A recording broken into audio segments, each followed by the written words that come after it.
El barrio cultural en la pandemia fue una superaventura. Primero porque como las bases del barrio eran el abrazo y el mate. Básicamente eran como las dos cosas que estaban en el universo de sentido del barrio. La casa sin vida, digamos, sin uso, no se sostiene. Entonces, el primer tiempo de pandemia, que eran 20 días, los primeros, no sé, fueron 20 días muy estrictos, que de la noche a la mañana como que dejó de haber toda actividad, como que todos nos quedaron las cosas que estábamos por vender, el escenario medio preparado. El gran problema que tuvimos es que al no tener actividades, este espacio no tiene ni un centavo. Acá no recibimos ningún subsidio, ni no hay ningún apoyo de ningún otro ente que no sean nuestras cuerpitas. Entonces, todas y todos los que integramos la asamblea donamos nuestra fuerza de trabajo para que el espacio exista. Acá suceden un montón de cosas mágicas que si este espacio no sucediera, no sé cuánta gente se hubiese cruzado, quizás que se cruzaban en otro lado, pero este lugar fue excusa de un montón de uniones. Como que el lema era, exploremos las diversas maneras de estar juntos. Entonces, bueno, hay un montón de formas de disfrutar el arte, de cantar, de ver espectáculos, de leer, de escuchar una nueva obra. Bueno, empecémosla a hacer. Explotamos mucho la radio, porque acá hay una radio que está por internet. Y lo más lindo, como siempre, son las redes que se generan entre las personas, entre los colectivos. Entonces, eso es lo que fue sosteniendo al barrio y es lo que lo sigue sosteniendo hoy en día. Otra vez, otro desafío de seguir reinventando las formas y las maneras de autogestionar la existencia con nuestras formas y aprendiendo, como incorporando todo este aprendizaje que también de la pandemia nos dio, que bueno, que también tenemos el soporte virtual, que también está, bueno, el pedir directamente, hacer una colecta es otra herramienta que tenemos.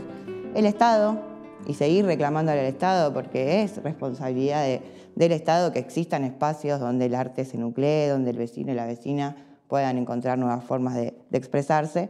Entonces, bueno, tenemos esas herramientas que pudimos también articular entre nosotros. Así que, nada, seguiremos resistiendo. Bueno, para nosotros, desde la colectiva Tatagua, la pandemia nos modificó totalmente nuestra cotidianidad.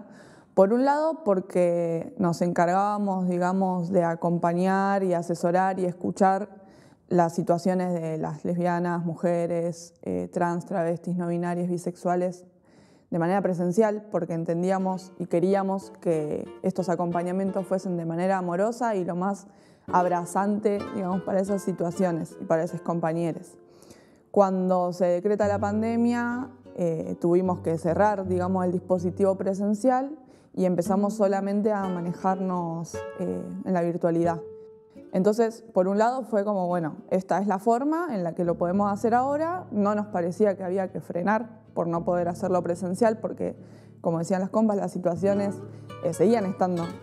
Todo el resto que no era COVID seguía existiendo y notamos un cierre total del Estado en sus diversas instituciones. Tenían que estar las compañeras y los compañeros encerrados, literalmente, con los violentos, con los abusadores, las niñas y adolescencias encerradas con los abusadores.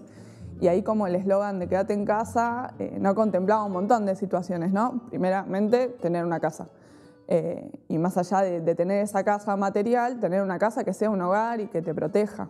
Una de las herramientas que se nos ocurrió colectivamente fueron las alertas feministas, que se dividían por localidad. Consistía básicamente en que haya un grupo de WhatsApp donde arregláramos, digamos, organizáramos acciones callejeras.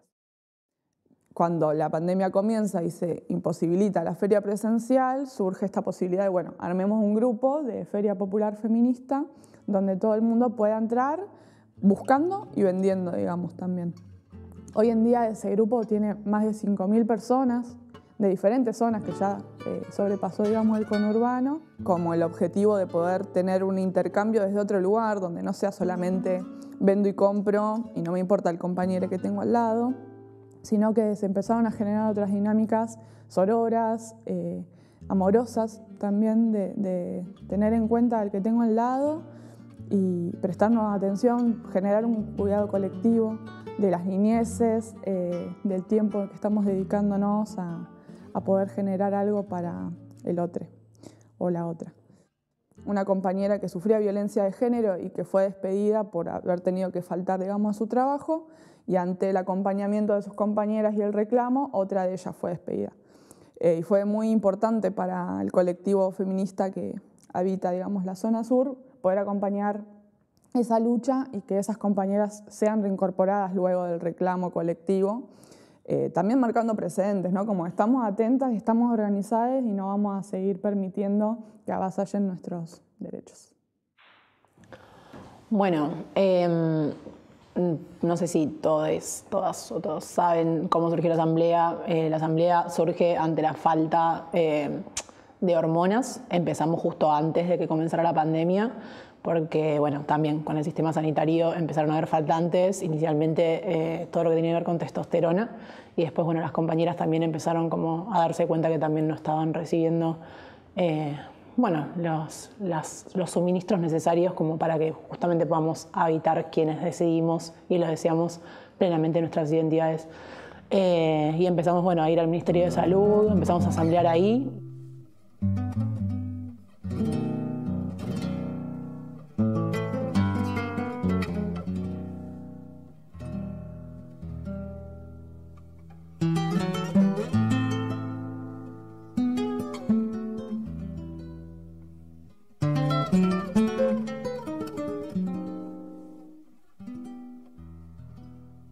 En ese reclamo de acceso a la salud que tenía que ser integral, o sea, no solamente, o sea, sí era el faltante de hormonas, que fue como lo inicial que nos convocó, digamos, a reunirnos y a visibilizarnos y a salir a la calle, pero después entendimos que era como mucho mayor la problemática y había como muchas otras cuestiones que también eran desatendidas a las cuales no tenemos acceso.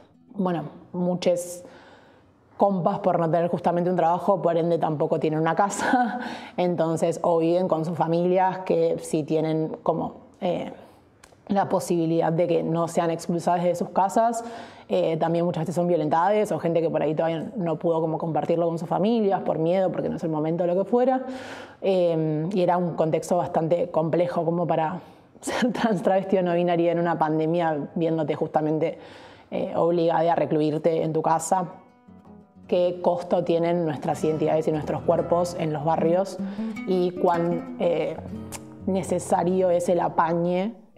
Con Tehuel nos sucedió lo mismo, sigue sin aparecer, seguimos haciendo el reclamo.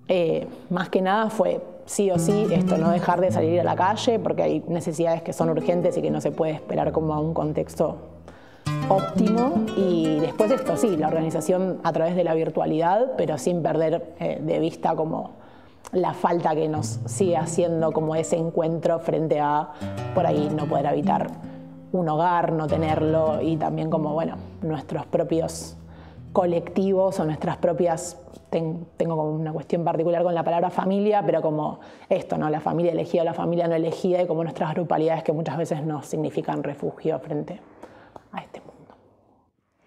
Bueno, durante la pandemia se modificó muchísimo el trabajo en la vida cotidiana. Creo que la problemática del COVID, digamos, afectó al sector salud, por un lado, a sus trabajadores y trabajadoras, y por otro lado, impactó fuertemente, digamos, en la población y en la forma de atención, en cómo todos los recursos y todo el sistema de salud, digamos, se abocó pura y exclusivamente a lo que tenía que ver con el COVID, y de ese modo se fueron como dejando de lado como otras problemáticas, no sé, personas que por ahí tenían alguna patología crónica, dejaron de poder atenderse, y por ahí son problemáticas que requieren como cada 6 meses, 1 año, y cómo eso se extendió a 1 año y medio, y cómo eso, digamos, se nota después en el impacto, en cómo va impactando eso en la salud y en la calidad, digamos, de vida de las personas. En un primer momento, cuando se decreta la pandemia, nos suspenden todas las que son vacaciones, semanas de, o sea, nosotros tenemos semanas de estrés al considerarse como un laburo, digamos, insalubre. Todo eso se fue, digamos, cancelando y a la vez fue aumentando muchísimo como las horas de trabajo, las responsabilidades, las tareas, y eso impactó fuertemente en muchos compañeros y compañeras, sobre todo en la salud mental, ¿no? Como en zona sur, la mayoría de las consejerías en IBE e ILES en un primer momento se cerraron porque ese personal de salud se lo destinó a la pandemia o a hacer seguimientos, digamos, telefónicos de las personas que tenían COVID, que también era algo necesario, pero se hacía vaciando como, sobre todo el primer nivel de atención y centralizándolo más a nivel hospitalario. Como también, digamos, como trabajadores de la salud y trabajadoras, por ejemplo, yo soy residente de medicina general y los residentes, digamos, tenemos un contrato que es un contrato y un reglamento que nos rige desde el 2001, entonces tiene muchísimas cosas que, como por ejemplo las guardias castigo, guardias de 24 horas sin un descanso posterior, entonces los residentes a veces laburan 36, 48 horas seguidas sin descanso y un poco, digamos, el colectivo de residentes sumó como muchísima organización, digamos, y lucha a lo largo de la pandemia, porque eso, fuimos utilizados como tapabaches de muchos, ¿no? La pandemia viene a poner, digamos, sobre la mesa todos los baches que tiene el sistema de salud, como que ya históricamente los tiene, pero viene a denotarlos aún más y los residentes fuimos quienes fuimos cubriendo esos baches, no por decisión propia, sino porque es como, bueno, cada servicio nos mandaba a determinados lugares. Hubo muchos, digamos, como esto, ¿no? Como quizás nosotros, por ejemplo, no somos quienes hacemos internación porque no estamos, digamos, como capacitados y no nos formamos para eso y nos querían mandar a hacer como internaciones, ¿no? Y eso implica también como una afectación, digamos, de la calidad de atención hacia las personas porque no tenemos el conocimiento necesario para esas situaciones. Entonces, nada, previo a la pandemia veníamos también como en un plan de lucha, digamos, de poder modificar ese reglamento. Nos habían atendido desde el gobierno, digamos, como con una mesa de trabajo y cuando se decreta la pandemia, esa mesa se vuela y fue como, bueno, ustedes ahora tienen que estar a disposición y a plena disposición, ¿no? Como de todo esto. Bueno, eso, nosotros no tenemos reconocimiento, digamos, como categoría de trabajadores, o sea, para el Estado somos becarios. Bueno, las cosas que pasaron de la vida cotidiana durante la pandemia en el barrio, por ejemplo, en la educación, yo trabajo en el jardín, que tuvimos una primera etapa de adaptación, empezamos a buscar estrategias como poder abarcar el tema de la virtualidad con chicos tan chiquitos. Empezamos a buscar actividades de ir a casa por casa, llevarle unos trabajitos para que pudieran realizar, empezar a interesarse más en el tema de no perder el vínculo. Después, en cuanto al movimiento, nosotros pertenecemos es un jardín del movimiento, también veíamos la necesidad de seguir y ponerle el cuerpo a la pandemia, porque había en el barrio mucha gente que necesitaba comer y no se podían cerrar tantos comedores. Las copas de leche, así que hubo un grupo de compañeros que se pusieron al hombro esa responsabilidad y también arriesgando su propia salud. Bueno, por otro lado también el tema de la pandemia no nos aplastó como movimiento porque pudimos abrir otros comedores, otras copas de leche, donde siguen funcionando con compañeros nuevos y algunos por ahí viejos que se fueron como para coordinar el trabajo. Y es algo que es buenísimo porque en la pandemia que ves todo negro, algo bueno tenía que haber, así que por suerte nos agarró organizado y seguimos organizados y bueno, yo creo que ahora que empieza a abrir todo nos agarró bien, o sea, no nos agarró mal a nosotros.